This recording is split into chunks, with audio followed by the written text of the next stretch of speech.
వంటలకు ఇంతకంటే స్వచ్ఛమైన గానుగ నూనె మరెక్కడా దొరకదు. SRV naturals. ఆర్డర్స్ కై స్క్రీన్ పై నెంబర్ కి కాల్ చేయండి. కరోనా వ్యాక్సిన్ వేసుకుంటే మనం మరణ శిక్ష వేసుకున్నట్టేనా అని జనం భయపడుతున్న వేళ మహమ్మారి కరోనా మళ్లీ నిద్రలేచింది. దేశంలో ముఖ్యంగా మన పక్క రాష్ట్రాలైన మహారాష్ట్ర, ఒడిశా, కర్ణాటకల్లో ఎక్కువ కేసులు నమోదవుతున్నాయి. ఇటు తమిళనాడు రాజధాని చెన్నై, తిరువల్లూర్, కాంచీపురం, చెంగల్పట్టు, కోయంబత్తూర్, తిరుపూర్, ఈరోడ్ జిల్లాలకు చెందిన 14 మందికి కరోనా సోకినట్టుగా తెలుస్తోంది. ఇక సింగపూర్లో కరోనా ఇప్పుడు భయంకరంగా విస్తరించింది. మార్చి 5వ తేదీ నుంచి 11వ తేదీ మధ్యలోనే 26,000 కేసులు నమోదయ్యాయి. అక్కడి ప్రభుత్వ లెక్కల ప్రకారం ప్రతిరోజు 260 మంది ఆసుపత్రి పాలవుతున్నారు. గతంలో దేశాన్ని వణికించిన ఒమిక్రాన్ వేరియంట్, దాని ఉప వేరియంట్ గా ఉన్న JN.1 కు 2 సబ్ వేరియంట్స్ వచ్చాయి. KP1, KP2 అనే ఈ 2 వేరియంట్లు ఇప్పుడు ప్రపంచవ్యాప్తంగా విస్తరిస్తున్నాయి.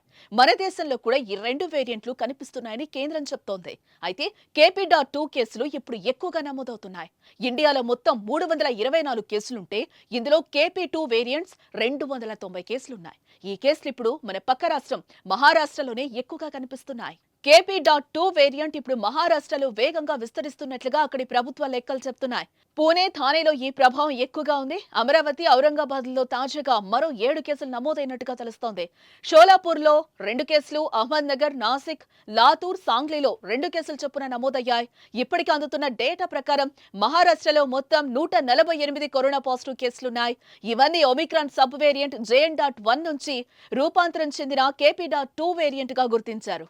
ఇప్పటికే వ్యాక్సిన్ తీసుకున్న వారిపైన ఈ వేరియంట్ పెద్దగా ప్రభావం చూపించకపోవచ్చని వైద్యులు అంటున్నారు. కానీ అనారోగ్యంతో ఉన్నవాళ్లు, 65 ఏళ్లు వయసు పైబడ్డ వాళ్లు, గర్భిణీలు, ఇమ్యూనిటీ సమస్యతో బాధపడుతున్న వారిని KP.2 బాగా ఇబ్బంది పెట్టే ప్రమాదం ఉన్నట్టుగా హెచ్చరిస్తున్నారు వైద్యులు.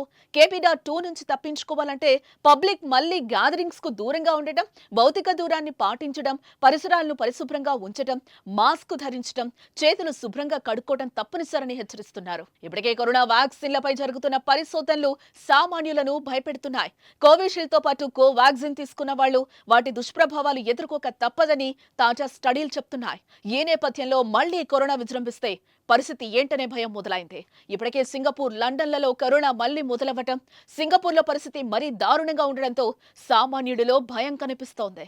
సుమన్ టీవీలో మీ పర్సనల్ అండ్ బిజినెస్ ప్రమోషన్స్ కోసం కింది నెంబర్కి కాంటాక్ట్ చేయండి.